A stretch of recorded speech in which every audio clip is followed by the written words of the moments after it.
We already got ourselves our first look at DCU Batman. But oh, buddy boy, it's a deceiving lie. That's right, 2025 going to be the year of the Bay review, the hater all day long.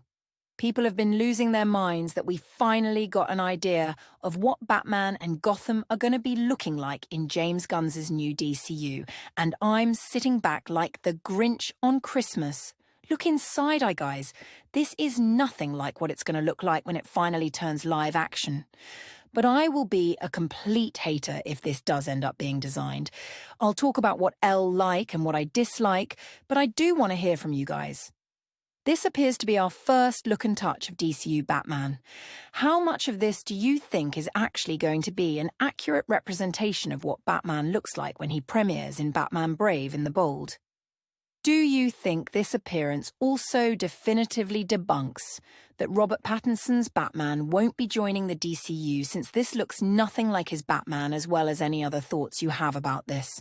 So I was getting ready to do my most anticipated movies of 2025 when this just hit me in the face, and I couldn't help but to talk about. So episode 6 of Creature Commandos just premiered, and in it we get the backstory of the Batman villain Phosphorus. And of course, it includes what he was doing in Gotham and who put him in jail. None other than Batman appearing for half a second. And, oh man, look, have so much to say. For what I will say, loving Creature Commandos, it's a very enjoyable show. But I still watch the show with the thought in the back of my mind. This was made to be part of the DCU, so almost anything we see happening here was meant for an old universe, but is now slightly repurposed to be the beginning of a new one. I wrote the series before I took over as the head of DC. It was something that we had ready to go. That's why I don't think it's a big coincidence when you zoom in on this big old boy Batman. He's bulky up the same way Affleck's Batman. What?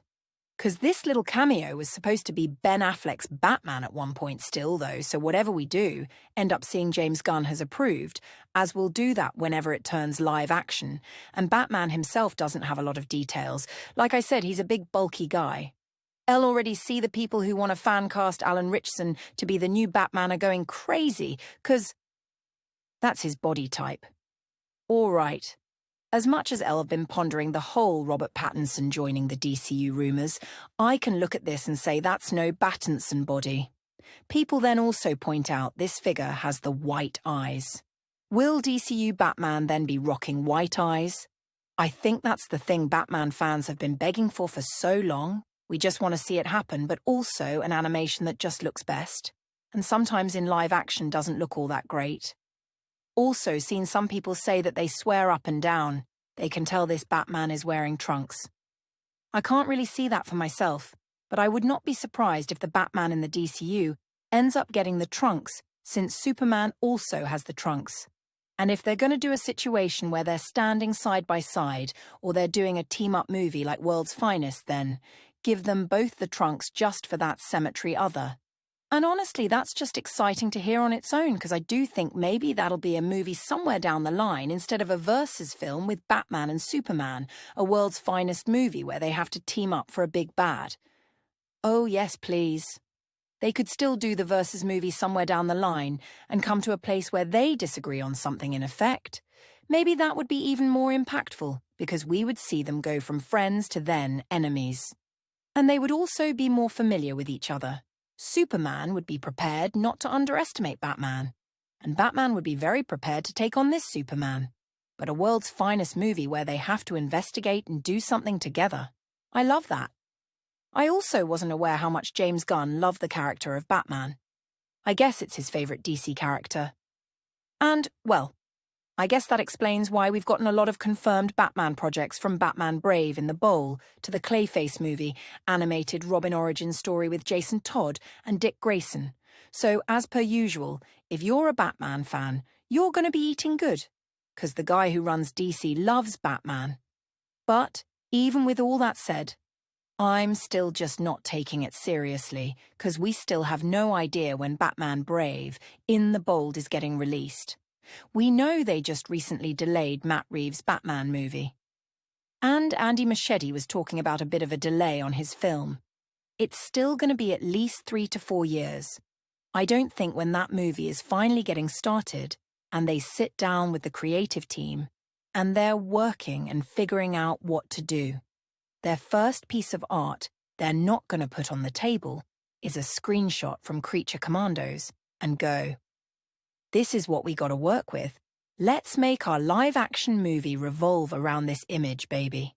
No, I will be very surprised, especially because I just don't want this to be the Gotham in the DCU. This is such a boring, bland-looking Gotham, man. One thing that really excited me about James Gunn joined into the DCU is he talked about these cities in the DCU, feeling like they belong in an alternate reality, that they're not going to mirror what cities look like in our world. And we saw that with Metropolis Looks Nice. And that kind of gave me a lot of hope then for what Gotham would look like, because I've been begging for the days of a Tim Burton or a Joe Mocker Gotham. I know Joe Schomocker's movies aren't exactly loved, but he made Gotham feel so lively, big, and unique to their character. I wanted that. And when I look at this, I just think to myself I could drive by that city right now, and that's just kind of bland. And you start talking about the negatives, the things you worry about, and the DC fans out there start defending it. They're the ones who created it. And I'm like, just be honest, but that you want a better Gotham than this. That's why I'm saying don't take what you're seeing here as the definitive look of what everything is going to be like when it comes live action. Because I would love it if they could do the red skies, the blimps. I'm loving the lightning and Batman in darkness, and people being afraid of him. Let's keep that tone going. Then when we move into the DCU, that's probably what I'll take seriously. 'Cause, James, along with confirming that they're not just going to rehash the old origin that has been a Batman who's been around for a while. So, I don't know. It is really cool to finally get some sort of glimpse of our possible Batman in the DCU. But I think people are already clinging way too hard on this design, this look, and thinking that's going to be the exact design we're getting in 4 to 5 years when it releases, what I just don't think that's going to be the case at all. But hey, look, if I end up being wrong, and this turns out to be exactly what Gotham looks like, and this exact silhouette and bulkiness ends up being Batman. Whatever the top comment is, as long as it's legal, and I won't be cancelled off YouTube, I will perform it as my punishment. But hey, remember who told you this? This isn't even our first look at Batman. Let's be honest, guys. Just one. Second cameo. Still got a long time before we see anything Batman-related. Let me know your guys' opinions on all this, what you are hoping to get out of it, what you're not. As you can, everything be sure. Subscribe.